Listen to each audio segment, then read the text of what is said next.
Welcome back to Good Day. So, you know, Batman, he lived in a cave. While there aren't many caves nearby, you can still make sure Batman has a place to live. Right. Anna Kolin joins us from Inspired Lumber with building homes for bats. Yes. And summer camps.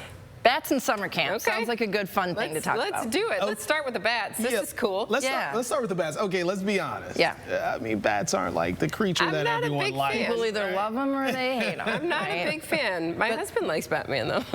But they're really necessary. So bat population is down about 75%. Wow. Which is crazy. And a lot of that is due to lack of habitat or destruction of their habitat. So we're here to build them a new habitat. Okay, so let's talk about it. What kind of structure do we have? So there's actually two areas up on the inside. There's some ridges up in there that the bats can go up and they kind of hang in, and they live in there, and they also hibernate in there as well for over the winter.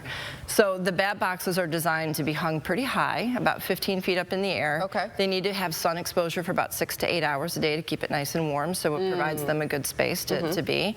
And then, yeah, they'll live in there. I think you can get about 25 bats inside there. Yeah, so I mean, they're not very big. They fold up into these little things. I know, but 25 bats sounds a little scary. And we might have them right outside the studio here. What's great is that they eat all the destructive bugs, and they eat mosquitoes. I think it's like 100 or so a night. Like so, I mean, all those little mosquitoes that are getting you. Yes, maybe I do need one of these for my backyard. And they really only come out at dusk. They come out in the evenings and stuff. So they're not bad to have around. Yeah. So we're going to give you this one so that you guys can put this up in the back and over in the garden. We'll have a spot, you know, out by the garden. I think they're pollinators too somehow. I don't know. Whatever. So they are good. Yeah, we appreciate. They're good guys. You're welcome. You know, anything to take the mosquito population down. And they, you know, they do all that as well. Very cool. All right, you also have some summer camps. Yeah, so this is our first full year. We just celebrated our first anniversary a week or so ago, and we have decided to put on some summer camps, but it's not just for kids. So we have our summer camp for kids, and then we have our summer camps for adults, which we've already started, the adult one.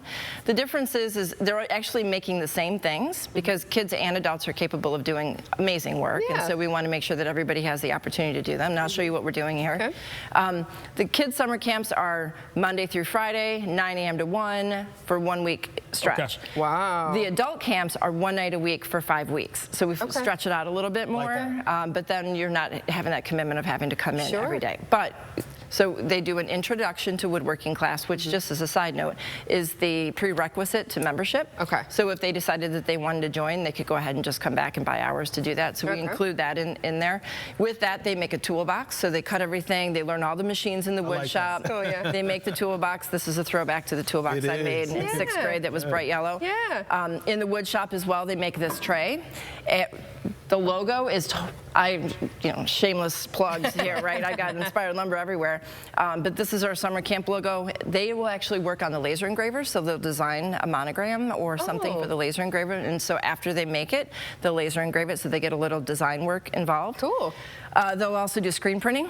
So this is one actually that one of the adults did the other day. So she designed the logo on there, and so she did that. Or they can do a tote bag, one or the other. So they'll learn how to screen print, which is kind of a cool thing. They'll do the cups, so they'll actually hand etch these. This is mine, of course. But they'll design the monogram on Canva. We'll switch it over to Cricut, so they'll get vinyl cutting, they'll get design work, and then they'll lay it on here. This is a very easily transferable thing. Great for gifts. So these typically run about $20 to $25 a piece, and being able to hand etch these is great. And so we'll teach people how to do that. It makes it special because it's you made it, right? You did it.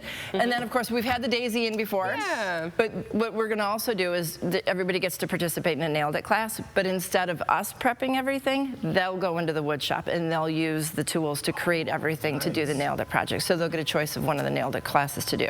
Wow. So they're leaving after the 5 days with really solid, good quality things and the experience of being able to learn how to do all of those tools, the software programs, the painting, the techniques, all different kinds of stuff. And I just love this toolbox because it's so vintage. It is, but it gets the job done. It does. You put all your tools in there. My husband threw all kinds of stuff in here yesterday. I had to dust it off. He said, I've taken it over, I'm using it in there now. So it's useful. It's a nice gift for yeah. And it's just a lot of fun. I mean, some of these are classic things. These can be used obviously as toolboxes, but a lot of people use these as like condiment holders for picnics or out on their patios. You could use it in for gardening. Really, it can be used for anything. Mustard, ketchup, mayo.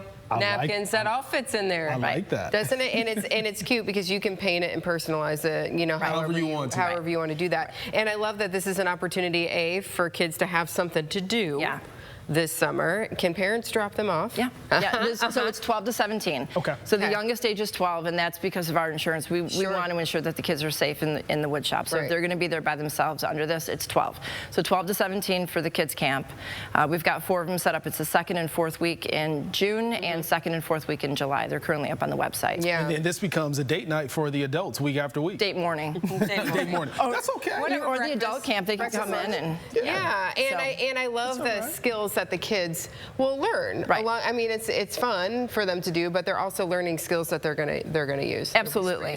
You know, and they're literally leaving with things that they can have, you know, for the rest of their lives, or you know, give us cool gifts, or you know, to do something. So it's just a neat opportunity to really. It's kind of a great blend of everything that we do at the workshop, and that was our intention, was to kind of give a sampling of everything that we have the ability to do. Awesome. And then they'll be hooked, and then they'll sign up for memberships. There you go. Right? How can folks sign up? They go to our website. It's inspiredlumberworkshop.com. We have a tab for summer camps. It's listed there, and all of our summer camps are on there, adults and kids. Very good. Anna, thank you so much. Thank you so much.